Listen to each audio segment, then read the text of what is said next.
Hello everyone, welcome to SPC centre. This is Prashant Kumar. Friends, आज के इस वीडियो में मैं आप लोगों के साथ बीपीएससी की आगामी मुख्य परीक्षा को ध्यान में रखते हुए मेंस से संबंधित एक महत्वपूर्ण टॉपिक के मॉडल आंसर को डिस्कस करूंगा। यह जो मॉडल आंसर होगा वह शॉर्ट नोट्स से संबंधित होगा। अगर सिलेबस के अंतर्गत देखा जाए तो बीपीएससी सिलेबस के अंतर्गत जीएस पेपर 1 सेक्शन 2 यानी कि आईआर से संबंधित टॉपिक है। लास्ट वीडियो में भी हमने आईआर से संबंधित भारत की नेबरहुड फर्स्ट पॉलिसी को डिस्कस किया था और आज के इस वीडियो में मैं जो डिस्कस करने जा रहा हूं वह आगामी मुख्य परीक्षा के लिए अत्यंत महत्वपूर्ण है। आज के हमारा वीडियो का टॉपिक है IPEF यानी कि Indo pacific economic framework, Hind प्रशांत आर्थिक ढांचा। ठीक है, देखिए ऐसे कई सारे टॉपिक हैं जो कि आगामी शॉर्ट नोट्स के लिए महत्वपूर्ण है और आप लोग इसका नोट्स बनाते चले। ठीक है, चाहे जितने भी ऑर्गेनाइजेशन हो, सार्क हो, आसियान हो, इन सभी का आप लोग नोट्स बना लीजिए। शॉर्ट नोट्स में अगर प्रश्न आ जाए तो ठीक है, लॉन्ग में प्रश्न आ जाए तो लॉन्ग के लिए बना लीजिए। भारत की न्यूक्लियर पॉलिसी, नेबरहुड पॉलिसी, ये सब जितने भी छोटे छोटे टॉपिक हैं, हमारी कोशिश है कि उन सभी टॉपिक को डिफरेंट वीडियोस के माध्यम से आप सभी के साथ डिस्कस कर दिया जाए, ताकि शॉर्ट नोट्स को लेकर जो समस्या आती है एग्जामिनेशन के दौरान वह दिक्कत ना हो और पहले से वे सभी टॉपिक आपका तैयार हो। तो आज का हमारा टॉपिक है वीडियो का इंडो पैसिफिक इकोनॉमिक फ्रेमवर्क यानी कि हिंद प्रशांत आर्थिक ढांचा। ठीक है, देखिए IPEF जो है वह 2022 में जब क्वाड की बैठक हो रही थी उस समय इन चारों देशों ने, जो क्वाड के सदस्य देश हैं, कौन कौन सदस्य हैं क्वाड के? 4 देश सदस्य हैं क्वाड में। कौन है? एक पहला है इंडिया यानी कि भारत, दूसरा है USA, तीसरा है जापान और चौथा है ऑस्ट्रेलिया। ये 4 देश हैं। ये चारों जो देश हैं वह हिंद प्रशांत क्षेत्र के इर्द गिर्द अवस्थित हैं और इन्हीं के द्वारा क्वाड का गठन किया गया है। और जब क्वाड का समिट हो रहा था 2022 ईस्वी में, तब इन चारों देशों के मध्य इकोनॉमिक पर्सपेक्टिव को ध्यान में रखते हुए IPEF हिंद प्रशांत आर्थिक ढांचा की रूपरेखा तैयार की गई थी। ठीक है, तो बहुत महत्वपूर्ण है। आइए, अगर इस पर शॉर्ट नोट्स पूछा जाता है तो आप लोग किस प्रकार से इसका उत्तर लिखेंगे वह देखते हैं। इंट्रोडक्शन है, हिंद प्रशांत आर्थिक ढांचा यानी कि IPEF हिंद प्रशांत क्षेत्र को वैश्विक आर्थिक विकास का इंजन बनाने की सामूहिक इच्छा की घोषणा है। यानी कि जो IPEF में जो कोर मेंबर हैं, जो हमने बताया कि क्वाड के सदस्य देश हैं, उनकी यही इच्छा है कि जो हिंद प्रशांत क्षेत्र है, इंडो पैसिफिक जो रीजन है, उसको विश्व की आर्थिक विकास का, इकोनॉमिक डेवलपमेंट का ग्रोथ इंजन बनाया जा सके। अभी हमने बताया ना कि क्वाड के सदस्यों के बीच इकोनॉमिक पर्सपेक्टिव को बढ़ावा देने के लिए, आर्थिक व्यापार को बढ़ावा देने के लिए, ट्रेड को बढ़ावा देने के लिए IPEF की नींव रखी गई थी और यही उद्देश्य था कि हिंद प्रशांत क्षेत्र को पूरे वर्ल्ड के इकोनॉमिक ग्रोथ का एक इंजन बनाया जा सके। यह वैश्विक GDP का 40% का प्रतिनिधित्व करती है। अगर IPEF को देखा जाए तो वैश्विक GDP का, यानी कि जो चारों देश हैं, अगर इन चारों देश की अर्थव्यवस्था को जोड़ दिया जाए तो पूरे वर्ल्ड की इकोनॉमी में लगभग 40% को रिप्रेजेंट कर रहे हैं ये चारों देश की इकोनॉमी। ठीक है, तो यह संक्षिप्त में इंट्रोडक्शन है और काफी बेहतर सेंटेंस का यहाँ पर चयन किया गया है।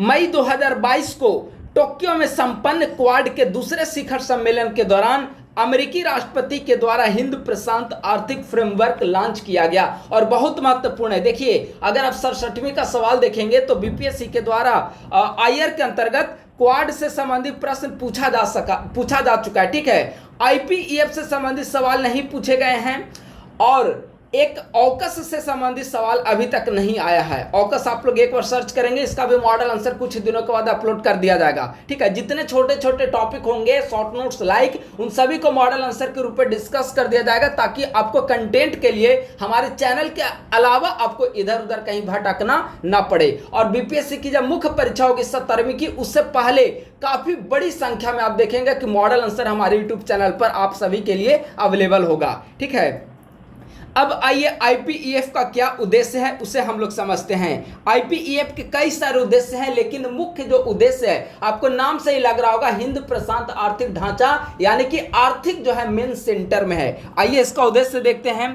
पहला उद्देश्य है हिंद प्रशांत क्षेत्र में चीन के बढ़ते आर्थिक और रणनीतिक प्रभाव का मुकाबला करना। यानी कि हिंद प्रशांत क्षेत्र में जिस प्रकार से चाइना का इन्फ्लुएंस बढ़ रहा है, जिस प्रकार से विभिन्न देशों में चीन इकोनॉमिक ट्रेड के माध्यम से दूसरे देशों की रणनीति में, दूसरे देशों की जो रणनीतिक स्थिति है उसमें दखलंदाजी दे रहा है, उसमें हस्तक्षेप कर रहा है, तो उसको कम करना और कहीं ना कहीं एक जो स्वतंत्र आर्थिक नीति होती है विभिन्न देशों की, उसको बरकरार रखना महत्वपूर्ण उद्देश्य है। अमेरिकी आर्थिक नेतृत्व का विस्तार। देखिए, अगर आप क्वाड देखेंगे तो या फिर आप IPEF देखें तो अभी भी इकोनॉमी में आप देखेंगे कि वर्ल्ड की लार्जेस्ट इकोनॉमी में अमेरिका नंबर 1 पे है, ठीक है, तो GDP के ख्याल से।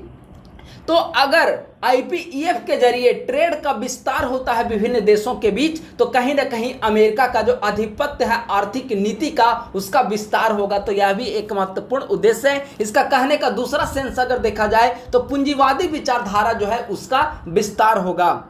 हिंद प्रशांत क्षेत्र को वैश्विक आर्थिक विकास का इंजन बनाना, और स्वाभाविक है, इसका नाम से यह स्पष्ट है, हिंद प्रशांत आर्थिक फ्रेमवर्क, यानी कि हिंद प्रशांत का जो क्षेत्र है उसे वर्ल्ड की ग्लोबल जो इकोनॉमी है, विश्व की जो इकोनॉमी है, अर्थव्यवस्था है, उसका main centre, hub, centre point बनाया जाए। इतना ट्रेड को बढ़ावा दिया जाए कि वर्ल्ड की लार्जेस्ट जो इकोनॉमी है वह इन सभी देशों से ट्रेड बढ़ाने की ओर अग्रसर हो सके।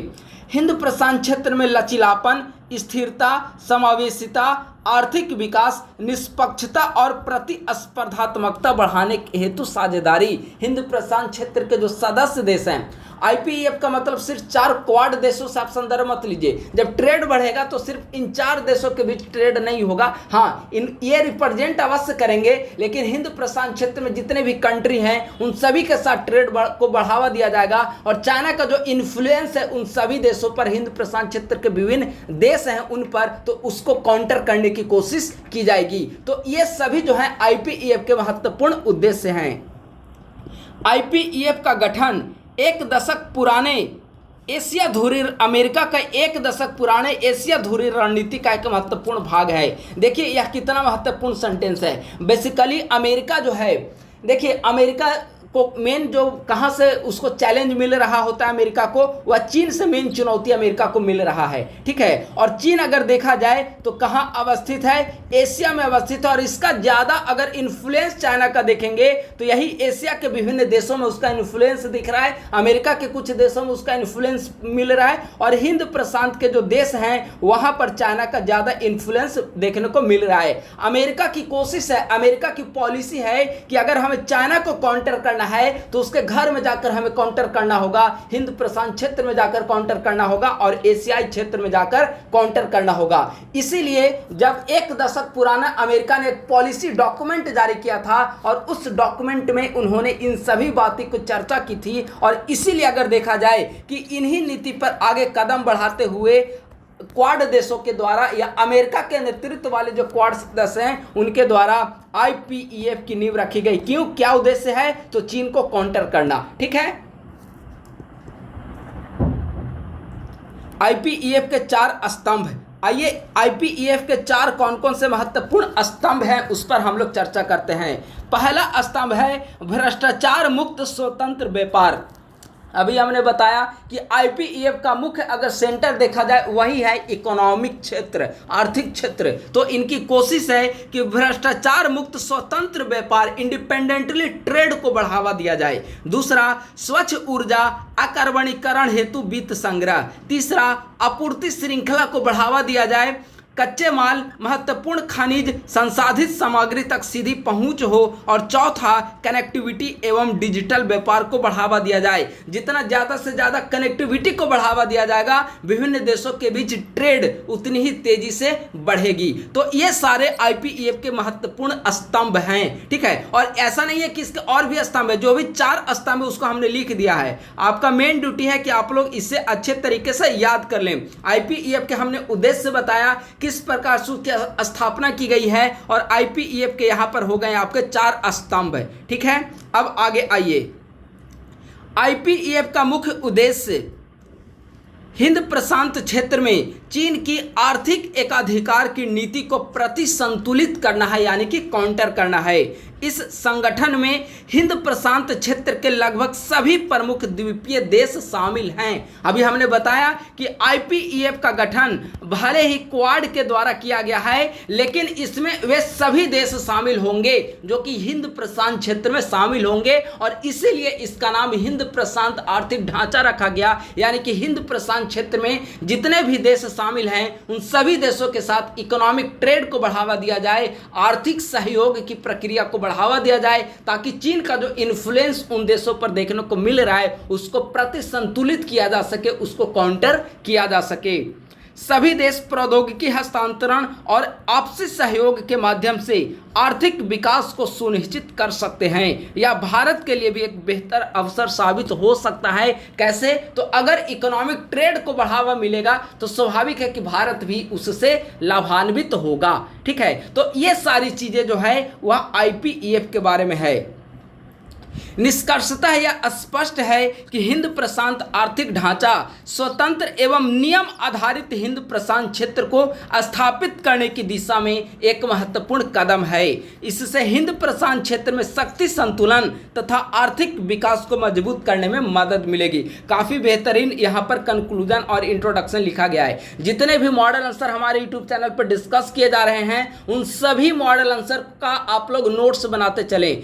जितना अभी सब ये सारे काम आप लोग कर लेंगे, पीटी के बाद आपके ऊपर बर्डन कम रहेगा, और अगर आपका नोट्स तैयार होगा तो आप लोग काफ़ी आसानी तरीके से आप लोग याद कर पाएंगे। हाँ, एक काम आप लोग कर सकते हैं, क्योंकि हमारे वीडियोज देखेंगे यूट्यूब चैनल पर तो डिफरेंट प्लेलिस्ट में अवेलेबल है हर एक सब्जेक्ट का। जैसे आयर का आयर सेक्शन बना हुआ है यूट्यूब प्लेलिस्ट पे, साइंस एंड टेक का तो वहाँ अलग प्लेलिस्ट बना हुआ है। तो आप लोग जो नोट्स बनाएं वह अलग अलग कॉपी में बनाएं, एक कॉपी में एक सब्जेक्ट को रखें, या फिर कम से कम 2 सब्जेक्ट एक ही। अगर मोटी कॉपी का आप लोग यूज करते हैं तो बीच में थोड़ा गैप दे दें, ताकि बाद में फिर जैसे जैसे उस टॉपिक से संबंधित मॉडल आंसर अपलोड हो गए तो उसको भी वहीं पर लिखा जा सके। ठीक है, तो जितने भी हमारे प्लेलिस्ट पे अब तक कई सारे हमने मॉडल आंसर डिस्कस कर दिया यूट्यूब चैनल पर, उन सभी मॉडल आंसर को आप लोग अच्छे तरीके से तैयार करते चलें, और भी आगे आने वाले समय में कई सारे मॉडल आंसर डिस्कस किए जाएंगे। स्पेशली आप देखेंगे तो करेंट अफेयर के अंतर्गत जो शॉर्ट नोट्स पूछा जा रहा है वह विद्यार्थियों की रडार से बाहर है, स्टूडेंट्स की रडार से बाहर है। कहां से क्या पूछ लिया जाएगा, अनिश्चितता की स्थिति है शॉर्ट नोट्स को लेकर। तो हमारी कोशिश है कि जितने महत्वपूर्ण टॉपिक हो उन सभी को डिस्कस कर दिया जाए, ताकि आप सभी वहां पर गेन की स्थिति में हो अन्य अभ्यर्थियों की तुलना में। ठीक है, तो बस आज के वीडियो में इतना ही। आज की वीडियो को मैं यहाँ पर समाप्त करता हूँ। हमारा आप सभी से निवेदन है कि अगर आप सभी हमारे यूट्यूब चैनल पर नए हैं तो हमारे यूट्यूब चैनल को सब्सक्राइब करें, और अपने दोस्तों के साथ भी इस यूट्यूब चैनल का लिंक शेयर करें, ताकि अधिक से अधिक संख्या में अभ्यर्थी हमारे यूट्यूब चैनल से जुड़ सके। थैंक यू सो मच, बहुत बहुत धन्यवाद।